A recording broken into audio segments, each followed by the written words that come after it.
أرسطو زينة 4 شفاቱ بحري صومال بدبداب درون تقنصلوم እቲ رابعي عامتو كحز قريب زلو خينات حد سودان ኣብ ልዕሊ እተን ትሕቲ ሰሃራ ዝርከባ ሃገራት ኣፍሪቃ ጽልዋ ፈጢሩ ከም ዘሎ ተሓቢሩ ኣብ ሊብያ ጥቓ ከተማ ትሪፖሊ 9 ናይ ስደተኛታት ኣስከሬን ተረኺቡ ሰላም تعዘብቲ ቴሌቪዥን ሃገር ሓማሴን ዜናታት ዝዕለት ዘቕርበልኩም ኣስመረት ርእሶም ንክትከታተሉ ብኽብሪ ንዓደምኩ ናብ ዝርዝር ዜናታት ክሓልፍ 4 ሸፋቱ ባሕሪ ሶማል ብደብዳብ ድሮን ተቐንጺሎም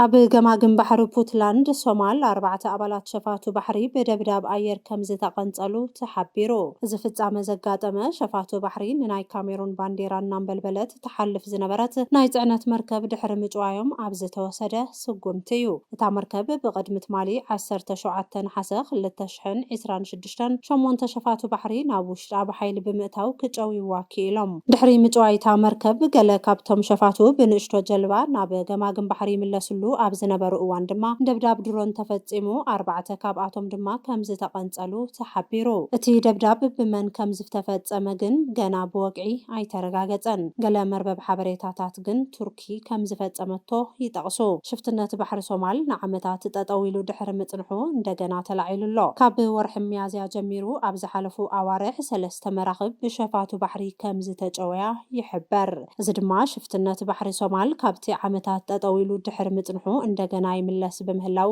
ዓቢ ስጋት ፈጢሩ ይርከብ ሸፋቱ ባሕሪ ሶማል ካብ 2005 ክሳዕ 2012 ኣብ ዘሎ ግዜ ጥራሕ ካብተን ዝዓገትወን 179 መራኽብ 400 ሚልዮን ዶላር ገንዘብ ረኺቦም ነይሮም እዞም ሸፋቱ ባሕሪ ካብ ጅሃዳዊ ሕቲ ዓቢ ደገፍ ከም ዝግበረሎም ይሕበር እዚ ስጋት ብመስመር ቀይሕ ባሕርን ህንዳዊ ውቅያኖስን ዝሓልፍ ናይ ንግዲ መራኽብ መርከበኛታትን ኣህጉራዊ ንግድን ከይተዓናቅፎ እዩ እቲ ንቀይሕ ባሕርን ህንዲ ውቅያኖስን ዘራኽብ ኣገዳሲ ገማግም ባሕሪ ሶማል ብዙሓት ሸፋቱ ባሕሪ ዘለውዎ ከባቢ እዩ ከም ዝፍለጥ ንቀይሕ ባሕርን ህንዳዊ ውቅያኖስ ዘራኽብ ባብ ኤል መንደብ ዝበሃል መጻብቦ ሓደ ካብቶም ኣገደስትን ዝበዝሐ ናይ ዓለምና መራኽብ ዝሓልፋሉን መስመር እዩ እዚ መስመር እዚ ንኣፍሪቃን ኤስያን ምስ ኣውሮፓን ኣሜሪካን ብንግዲ ክራኸባ እቲ ዝሓፀረ ማያዊ መንገዲ እዩ ናይ መጻኢታት ሃገርና ፖሊሲ ናይ ቀይሕ ባሕሪ ነዚ ናይ መጻብቦ ባብ ኤል መንደብ ኣብ ትሕቲ ጽልዋ ብምእታው ውሕስ ናይ ንግዲ መስመር ምርግጋጽ እዩ ሃገርና ነዚ መስመር ብምህዋኽ ዝፍለጡ ጅሃዳዊ ሕትን ባሕሪ ሶማልን ብቐሊሉ እያ ከተዕግሶም ትኽእል ክሳብ ሕጂ ዝህውኽ ዘለው እውን ኢሳያስ እቲ መስመር ክረጋጋ ኣጀንድኡ ስለ ዘይኮነ እዩ ከም ሓቂ ግን እቲ ንሃገርና ዘርባሓ ነዚ መስመር ውሕስ ጌራ ንሃገራት ኤውሮጳን ኣሜሪካን ተገዳስነታ ብምምስካር ካብ ዘንሃፋትን ምዕቡላትን ሃገራት ዘድልየና ካብ ናይ ገንዘብ ይኹን ዘመናዊ ቴክኖሎጅን ልዕሊ ኩሉ ድማ ዘፍረናዮ ክገዝአልና ምግባር ዕዙዝ ኣገዳስነት ኣለዎ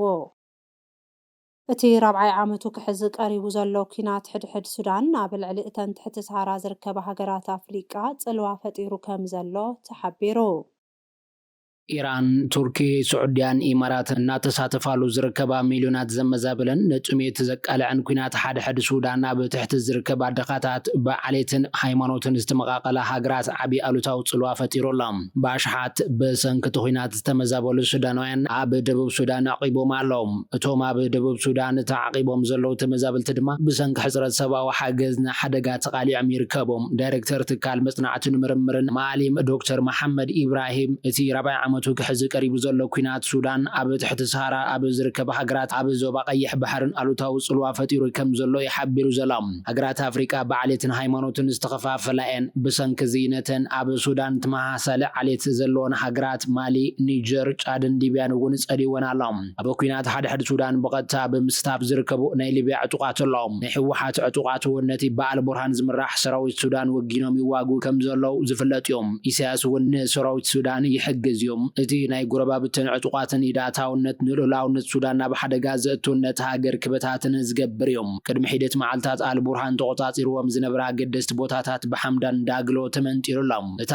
በጥቃ ኢትዮጵያ ትርከብ ናብ ግዛት ብሉ ናይል ዘላ ነገዳሲት ከተማ ኩርሙክ ካብ ትሕቲ ቁጥጥር ሓይልታት ሐምዳን ዳገሎ ኣትያ ብሐምዳን ዳግሎ ዝምራሕ ሓይሊ ቁልጡፍ ደገፋ ብቀጻልን ካርቱም ንመቆጻር ከም ዝዋጋ ኣፍሊጦም ኣብተን በዓሌትን ብሃይማኖትን ዝተመቃቀላን በረኻታት ኣጻድፍን ጀቕጀቕን ገጸ ምድሪ ዘለዎን ሃገራት ቀርኒ ኣፍሪቃ ዘሎ ጎንፂ ጠጠው ዝብል ኣይኮነን ኣብ ትሕቲ ሰሃራ ዘለዋ በዓሌትን ኩናትን ኣብ ጎንፂ ዝነብራ ኣደኻታት ሃገራት ህድኣት ክፍጠር ኣይኽእልን እዮም ምኽንያቱ ብቀቢላን እንዳን ዝተበታተና ስለ ዝኾና ኣብ መንጎ ህዝበን ስኒት የለን ዝገደደ ድማ ንጠለባት ህዝበን ዘማልእ እኹል ጸጋታት ሃፍትን የብለንን በአንጻሩ ሃገርና ብሃገር ደረጃ ዝተወደበ ሓደ ዓይነት መንነትን ስምዒትን ዘሎ ህዝቢ ትግርኛ ኣለዋ ሃገርና ቅድመ ሸሓት ዓመታት ሃፍትን ስልጣነን ብምፍጣር ብድሕሪኡ ድማ ሕጊ እንዳባ ብምጽሓፍን ብምትግባርን ካብ ናይ ቀቢላን እንዳን መንነት ወጽያ በሃገር ደረጃ ዝውደብን ዝስማዕን ናይ ትግርኛ ህዝቢ ዘለዋ ሃገር ኮይና ሎሚ ኣብ ሃገርና ከምቲ አንድነታዊ ኢሳያስ ዝብሎ ናይ ትሽዓተ ብሄራት ሃገር ዘይኮነተስ ሸሞንታ ብቅረባ ግዜ ዝመጹናን እንደባዕሎም ዝባልዑን ቀቢላን እንዳን ሓደ ኣዝዩ ስጡምን ሓያልን በሃገር ደረጃ ዝተወደበ ወደባት ህዝቢ ትግርኛ እዮም ዘለዎም እዚ ሃገራ ውዳበ ናይ ህዝቢ ትግርኛ ድማ ነዚ ዘይብቆ አንድነታዊ ኢሳያስ ካብ ስልጣኑ ብሓፂር ግዜ ብምእላይ ሃገርና ብሒደት ዓመታት በቁጠባ ምዕብልቲ ጌርና መነባብሮ ህዝብና ክንመሓይሾ ኢና ኣብ ሊብያ ጥቓ ከተማ ትሪፖሊ 9 ናይ ስደተኛታት ኣስከሬን ተረኺቡ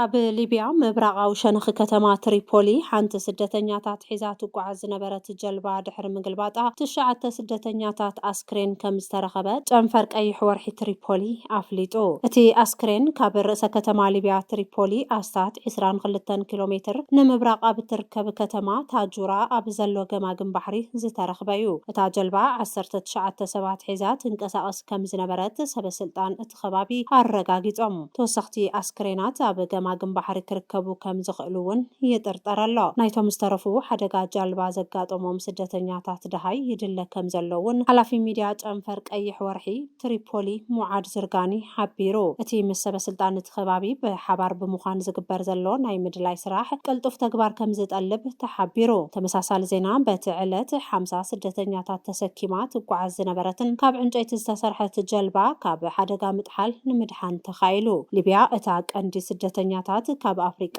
ናብ ኤውሮጳ ንምስግጋር ፈቆዶ ባሕርን በረኻን ዝጠፍኡላ ሃገር እያ ኣብዚ ብተወሳኺ ኣብ ሊብያ ዘለው መሰጋገርቲ ኣብ ልዕሊ ስደተኛታት ከቢድ ግፍዒ ከም ዝፍጽሙ ይፍለጥ ካብ ሃገርና ዝተሰዱ ብኣሽሓት ዝውፀሩ መንእሰያት ትግርኛ ብዙሕ ግዜ ኣብ ባሕሪ ጥሒሎም ቀለብ ዓሳ ኮይኖም እዮም ኣብቲ ዓዲ ዘለው መሰጋገርቲ ድማ ቆፂርካ ዘይውዳእ ቅርሺ ኣምፁ እናበሉ ይሃርምዎም ብሰንኪ ድማ ብዙሓት መንእሰያት ትግርኛ ንኣካላውን ሞራላውን ውድቀት ተቃሊዖም እዮም ኩለን በዚ መንገዲ ዝሰግራ ኣዋልድና ፈሊኻ ነተን ትግርኛ ጥራይ ዘስካሕክሕ ፆታዊ ዓመፅ ይፍጸመን መንእሰያት ትግርኛ ናብ ፈቆዶ ስደት ከይዶም ዝፀንቱ ዘለው ብሰንኪ አንድነታዊ ኢሳያስ እዮም ኢሳያስ ንሃገርናን ህዝብናን ክትገልጾ ዘይትኽእል ጽልኢ ስለ ዘለዎ ህዝቢ ሃገር ሓማሴን ክንፀንተሉን ናብ ኢትዮጵያ ኣሜን ኢሉ ክምርከኽን እዩ ጀሌቱ ነቲ እኩይ ሕልሙ ንምዕዋት ድማ ካብቲ ዝጥቀመሉ ሜላታት ዘይውዳእ ዕስክርናን ስደትን ተጠቂምካ ንመናእሰየትና ምጽናት እዩ ሎሚ እተን ከም ኢትዮጵያ ዩጋንዳን አንጎላን ዝበላ ድኻታት ሃገራት ኣፍሪቃ ከይተረፋ ብናይ ትግርኛ ስደተኛታት ኣዕለቕሊቐን ኣለዋ ሃገራት ኤውሮጳን ኣሜሪካን ድማ ንዜጋታተን ቀዳምነትን መሃብ ስደተኛታት እናሰጎጋን ናብ ሃገረን ከይኣትወን ስጡም ሓለዋ እናገበራን ይርከባ ስለዚ እቲ ንህዝብና ብሰላሕታ ኣጽኒቱ ንሃገርና ናይ ብሕቱ ገይሩ ንሃብትና ተቆጻጺሩ ዘሎ አንድነታዊ ኢሳያስ ካብ ስልጣን ክእለ ኣለዎ ኣብ ዲሞክራቲክ ሪፐብሊክ ኮንጎ ዝተስፋሕፈሐ ለበዳ ኢቦላ ኣህጉራዊ ናይ ጥዕና ስጋት ከም ዝፈጠረ ትካል ጥዕና ዓለም ኣፍሊጡ ኣብ ዲሞክራሲያዊት ሪፐብሊክ ኮንጎ ከም ብሓድሽ ተኸሲቱ ዘሎ ለበዳ ኢቦላ ኣህጉራዊ ስጋት ጥዕና ከም ዝፈጠረ ዳይሬክተር ትካል ጥዕና ዓለም ዶክተር ቴድሮስ ኣድሓኖም ኣፍሊጦም እቲ ዳይሬክተር ነቲ ሕማም ንምቁፅፃር ናብ እዋን ምክልኻል ዘድልዩ ቀረባት ኣብ ምምላእን መዳርግቲ ኣካላትን ኩሉ ማሕበረሰብን ክረባረብ ይግባእ ክብል ፃውዒት ኣቕሪቦም እቲ ኣብ ኮንጎ ዝተስፋሕፈሐ ለበዳ ኢቦላ ቫይረስ እውን ልዕሊ 2000 ሰባት ከም ዝቐተለ ኣህጉራዊ ትካል ጥዕና ዓለም የፍሊጡ ዘሎም እቲ ናይ ሎሚ መጠን ቁፅሪ ዝሞቱ ሰባት ቅድሚ ሕጂ ካብ ዝነበሩ እቲ ዝለዓለ ከም ዝኾነ ተፈሊጦም ቁፅሪ ናይቶም ብኢቦላ ቫይረስ ተለኸፉ ሰባት 5000 ኮይኑ መጠን ሞት ድማ 46 ሚእታዊት በፂሖም ኮንጎ ቡንዲቡግዮ ዝተባሃለ ናይ ኢቦላ ለበዳ ከም ዝረኸበት ብ15 ጉንበት ምእዋጃ ዝዝከር እዮም ኣብዚ እዋን እዚ ነዚ ዓይነት ሕማም ዝኸውን ክታበት ኮነ መድሓኒት ክሳብ ሕጂ ኣይተረኸበን ዘሎም እቲ ለበዳ ኣህጉራዊ ስጋት ጥዕና ከም ዝፈጥር ቅድሚ ሕጂ እውን ተሓቢሩ ነይሮም እተን ኣፀጋሚ ገፀ መሬትን ድኽነትን ዘለዎን ሃገራት ኣፍሪቃ መነባብሮ ህዝበን ከም መሓይሻ ይኽኣላን ዘሎም በዚ ምኽንያት ኣብ ኣፍሪካ ዘለው ቀቢላታት ብሕማም ጥሜትን ብኹናትን ወትሩ ምስ ተጎድኦም ናይ ሞሳድ ሓላፊ ነበር ዮሲ ኮሁን ኣማኻሪ ስትራቴጂካዊ ጉዳያት ወፍሪ ጃፓን ኮይኑ ተሸይሙ።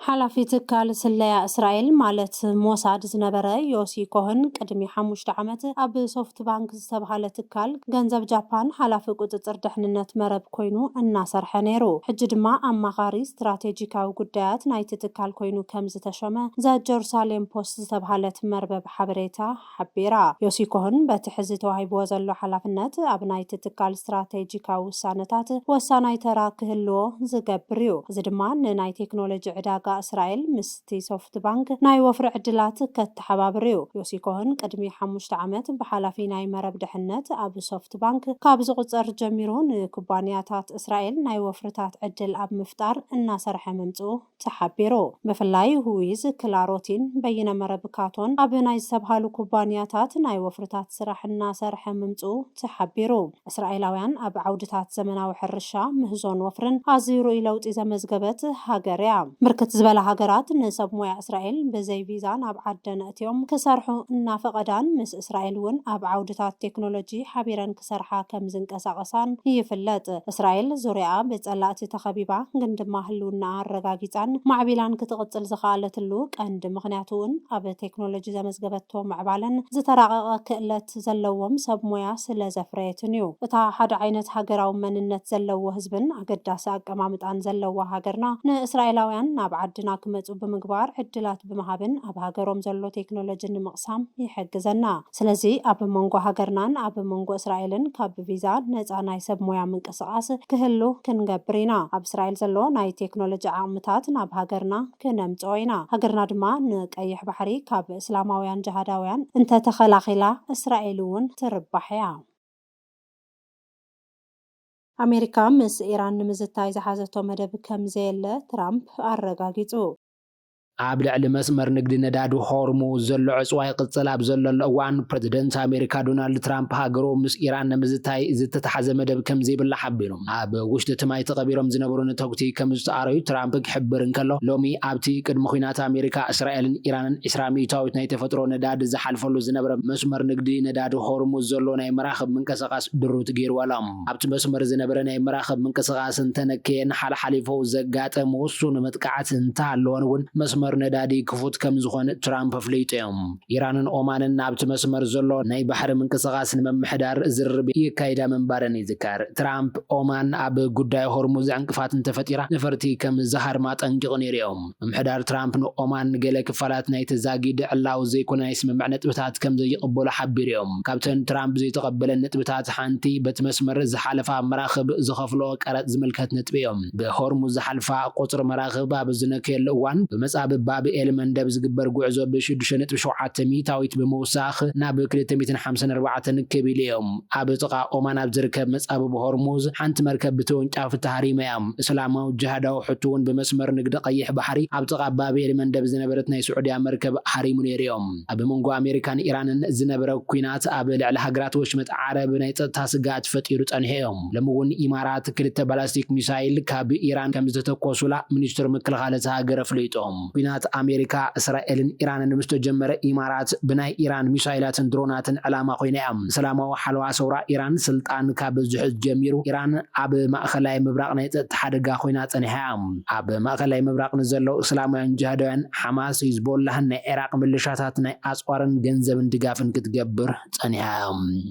ባርከስ ክቡራት ተዓዘብቲ ቴሌቪዥን ሃገረ ሓማሴን ነዚ ሰዓት ዝነበርና ዜናታት ኣብዚ ዛዚምና ምስ ዝተረፉ መደባት ንሓድገኩም ኣብ ዘለኹሞ ሰላም